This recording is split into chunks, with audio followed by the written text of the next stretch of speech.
Bloomberg Audio Studios. Podcasts, radio, news.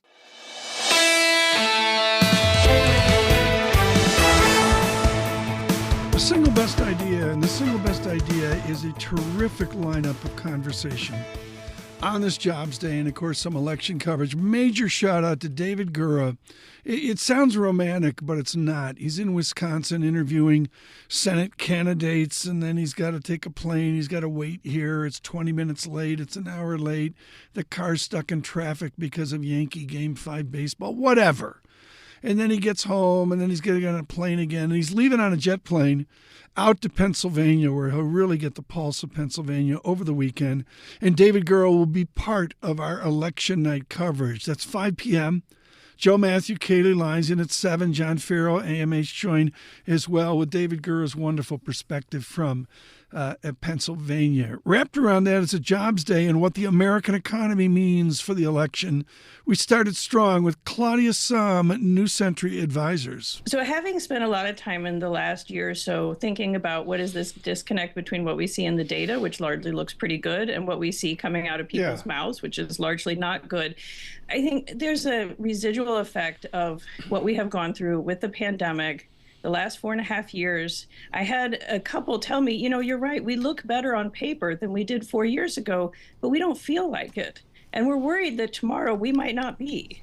So I think we've come out of a period that's very confusing.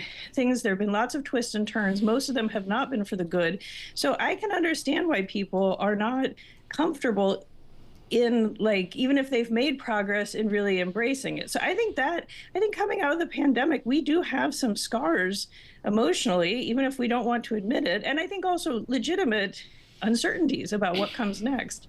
So I think that's an extra factor that's weighing on the country and the sentiment this year.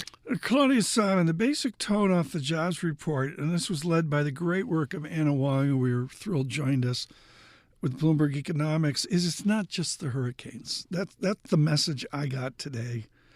There's something else going on, and that's got to be part of the discussion of the Fed 2 days after the election.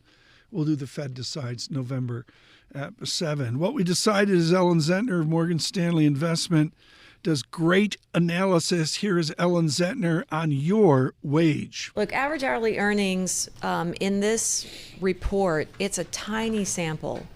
And it can be distorted from month to month depending on what hours worked do. So it's a calculation thing. And so 4% average hourly earnings on a year-over-year basis, you would say, gosh, that's a little bit higher than what would be consistent with the Fed's 2% goal. But you look at the employment cost index, which came out this week. Okay. That was Yellen's favorite measure. It continues to be the Fed's favorite measure. I just looked at it moments ago. That's a much more comprehensive measure of wages and labor costs, and that is absolutely right now consistent with the Fed's 2% goal, which means that, yes, it is healthy. So you're right, it's healthy, but it's not too healthy. Isn't it amazing? She's not too fast. Ellen Zentner there, we were looking at the same thing at the same time. Let me explain this. It's important.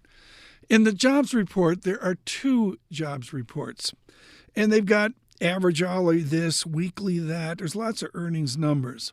Most pros don't look at them. What they look at is the ECI, the Employment Cost Index, as Ms. Zentner mentions there, and it's a measurement of wages and benefits, which is a big deal because benefits is way more part of your paycheck than you ever think about if you're fortunate enough to have a benefit package.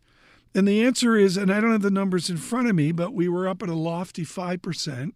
And we've come down, but we haven't got the ECI back to where it was in 2019. And that's what a lot of people are watching as well. We'll watch that with Anna Wong of Bloomberg Economics, Ellen Zentner, Morgan Stanley, and Claudia Sahm of New Century Advisors as we go to the Fed meeting next week. We're out on YouTube. Subscribe to Bloomberg Podcasts on your commute, Android Auto, Apple CarPlay. Thank you for listening on Sirius and on podcasts, Spotify, and on Apple Podcasts, on YouTube Podcasts. This is Single Best Idea.